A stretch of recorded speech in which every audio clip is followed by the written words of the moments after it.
साध प्रेमाची भाग 2 हळवी प्रेमकथा।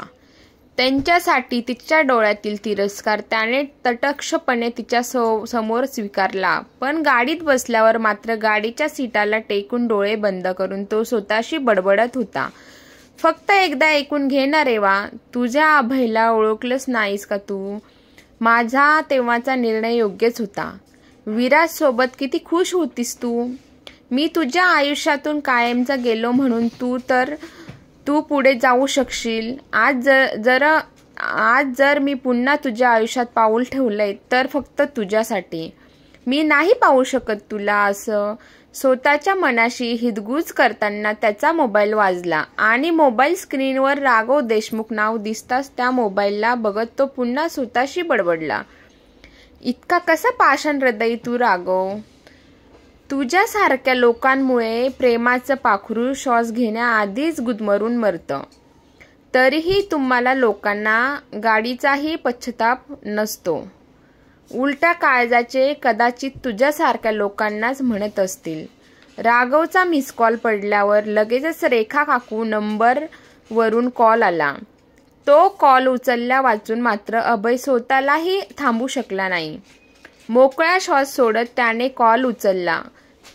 कशा आहात काकू? अभय पलीकडून पुसटसा आवाज आणि हलकासा हुंदका ऐकू येऊ लागला। तसेच अभयचे डोळे ओलावले। कुठे होतास इतकी वर्ष?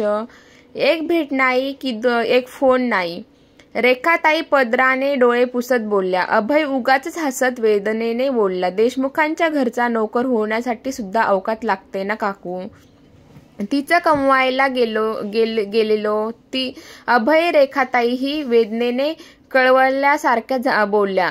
तू अजून राघवच बोलणं मनातून ठेवून आहेस।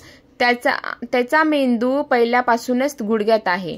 त्याच्या तोंडाने जवळपास सगळेच नातेवाईक तुटलेत। कमीत कमी तरीही हवं तर मी तुझी माफी मागते काकू, प्लीज, आय एम सॉरी। आपले डोळे चिमटीत पकडून अभय दिलगिरी व्यक्त करत बोलला, सॉरी काकू, तुम्हाला दुखवण्याचा हेतू नव्हता, खरंच सॉरी। आणि राहिला प्रश्न राघववर रागवण्याचा, तर तो दगड आहे। त्यांच्यावर रागवणं म्हणजे स्वतःलाच इजा करून घेणं हे कळलंय मला। रेखाताई स्वतःला सावरत बोलल्या। रेखा काही बोलली। अभय सुद्धा स्वतःला सावरत रेवतीच्या बाजूने विचार करत बोलला, आपण तिला तिचा वेळ द्यायला हवा काकू। तिच्या दुःखाची कल्पना कदाचित आपण करू शकत नाही, त्यामुळे तिच्या कल्पनेच घेऊया, तिच्या कलानेच घेऊया। रेवतीला समजून घेणारा पुन्हा तिच्या आयुष्यात आलाच पाहून रेखाताई समाधानाने बोलल्या, घरी कधी येतोस? मी वाट पाहते। होकारही देऊ शकत नव्हता आणि नकारही देऊ शकत नव्हता, त्यामुळे अभय तुर्तास फक्त हुंकारला, कळवतो, आणि त्याने कॉल ठेवून दिला। भूतकाळातून स्वतःला बाहेर काढून अभय पुन्हा रेवतीच्या विचारात गुंतला। तिला यातून कसं बाहेर काढायचं विचार करता करता त्याने सहज तिचं फेसबुक अकाउंट उघडलं। त्यावर तिचे विराज सोबतचे बरेच फोटो होते। त्या फोटोंमधून त्याला जाणवलं तिने विराजला मनापासून स्वीकारलेलं। तिचं त्यांच्यावर खूप प्रेम होतं। ते फोटो पाहताना तिला गमावल्याची भावना पुन्हा मनात डोकावून उगाचच डोळ्याच्या कडामधून चोरटं पाणी बाहेर पडलं। त्या फोटोमध्ये तिच्या छोट्याशा परीसोबत तिचे हसतानाचे खेळतानाचे फोटो होते। त्या प्रत्येक फोटोखाली लिहिलेलं माय लाईफ माय लिटिल एंजल। त्या फोटोवरून प्रेमाने बोट फिरवून त्याने मोबाईल ठेवून दिला।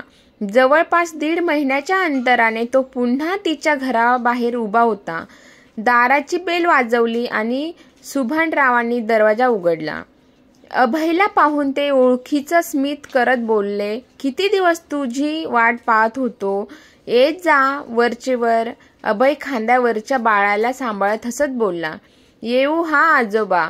विराजच्या आई म्हणजे सावित्रीबाई बाळाची नजर काढत बोलल्या, अगदी तुझ्यासारखीच दिसते हो, अगदी तुझ्यासारखीच दिसते हो। अभय उगाचच हसला आणि पुन्हा शांत होत रेवतीच्या दरवाजाकडे बघत बोलला, भेटू का तिला? सुभानराव अभय मध्येच विराजला बघत बोलले, विचारतोय काय? जा भेट। आजही दरवाजात दगडलेलाच होता. बाळाला हातावर सांभाळून घेत त्याने हळूच दरवाजा उघडला. रेवती पलंगावर गुडघ्यात डोकं खुपसून गुडघ्याला हाताचा वेढा देऊन बसलेली. त्याने अलगद हाताची चिमुरडीला तिच्या शेजारी ठेवलं. ती झोपलेली असल्याने तिनेही आवाज केला नाही. तो शांतपणे सुरक्षित अंतर ठेवून उभा राहिला. काही वेळाने त्या खोलीमध्ये लहान बाळाचे स्वर घुमू लागले. मम मम मम मम्मा. त्या स्वरांनी रेवतीच्या अंगावर शहरा आला आणि तिने शेजारी पाहिलं. तिच्या शेजारी तिच्या परी इतकीच लहानशी पिटकुली पायाला अंगठा तोंडात घालून तिच्याकडे बघून खिदळत होती. तिला पाहताना परीच्या आठवणींनी रेवतीच्या काळजात कालवाकाल झाली आणि नजरेसमोर उभ्या असलेल्या अभयवर गेली. विस्कटलेल्या भावनांना मोकाट सोडत ती त्यांच्यावर रागावली. तू पुन्हा आलास. त्यांच्याकडे पाहताना तिचे डोळे भरून वाहत होते. ओठ थरथरायला लागलेले. श्वासाची लय वाढल्यानेच ऊर धपापू लागलेला. बाळाला पाहून तिच्यात झालेला बदल डोळ्यांनी पाहत अभय जडावल्या आवाजात बोलला. माझी छबी आईच्या मायेसाठी पारखी झालीये. कमीत कमी हिच्यासाठी तरी तिला उचल आणि निघून जा. तू नकोस मला पुन्हा आयुष्यात. तुझ्यासारखा माणसाला माझ्या आयुष्यात जागा नाही. जसं तू तशी तुझी लेक. बाळाला अपशब्द बोलताना तिची जीभ अडखळली आणि नजर बाल्कनीकडे फिरवून ती दुःखाने बोलली. घेऊन जाईला. मला त्रास होतोय. तिच्या नेत्राकडे दुर्लक्ष करून अभय पुन्हा तिला समजावत बोलला. दोन अपूर्ण व्यक्ती एकमेकांना पूर्ण करू शकतात रेवा. तुम्ही दोघेही अपूर्ण. त्यांचं बोलणं ऐकून न घेताच रेवती त्यांच्या बोलण्याचा वेगळाच अर्थ लावत त्यांच्यावर बरसली. आपण दोघे कधीच पूर्ण होऊ शकत नाही आणि तसं विचारही करू नकोस. माझ्या आयुष्यात फक्त विराज आहेस आणि तेच राहतील. त्यामुळे मुलीला उचल आणि जा. तिच्या ओठातून त्यांच्या प्रति राग बाहेर पडत असला तरी राहून राहून छबीवर जाणारी तिची नजर, छबीकडे पाहताना डोळ्यातून येणारे अश्रू अभयच्या नजरेतून सुटले नाहीत. तो काहीच न बोलता सरळ खोलीतून बाहेर गेला. रेवती छबीने बालमधुर स्वर ऐकूनही न ऐकल्यासारखे करत कठोर मनाने बाल्कनीकडे बघत बसली. छबी पायांचा अंगठा तोंडात घालून रेवतीकडे बघत अजूनही खिदळत होती. पण काही मिनिटातच छबी अचानक रडायला लागली. तिच्या रडण्याने रेवती अस्वस्थ झाली. बाल्कनीकडे बघूनच तिने अस्वस्थपणे आवाज दिला. रडतीये ती. कोणीतरी घेऊन जातीला. बाहेरून कोणीच आलं नाही. भूक लागल्याने छबी जोरजोरात रडू लागली. तशी रेवती जास्त अस्वस्थ झाली. मातृत्व जाग झाल्याने तिने छबीला उचलून घेतलं आणि तिचे डोळे मुसत बोलली. काय झालं बाळा?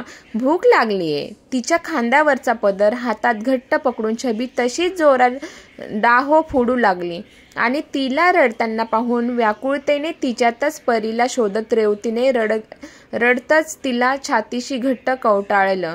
छबीचं रडणं सहन न होऊन 6 महिन्यांनी तिला पुन्हा पाळणा फुटला. छाती भरून आली आणि तिने लगेचच छबीला पदराखाली घेतलं. तिच्या मातृत्वाच्या पाण्याने तिचं अंग मोहरलं. छबीला मायेने गोंजारत रेवतीच्या डोळ्यातून अश्रू पाझरत होते. तिच्या पदराखालची हालचाल शांत झाल्यावर तिने छबीला मांडीवर घेतलं. तिच्या ओठांच्या कडेला लागलेले दुधाचे थेंब पुसताना मात्र रेवती समाधानाने हसली. साध प्रेमाची कथा आवडली असेल तर लाईक करा, शेअर करा, सबस्क्राईब करा. धन्यवाद.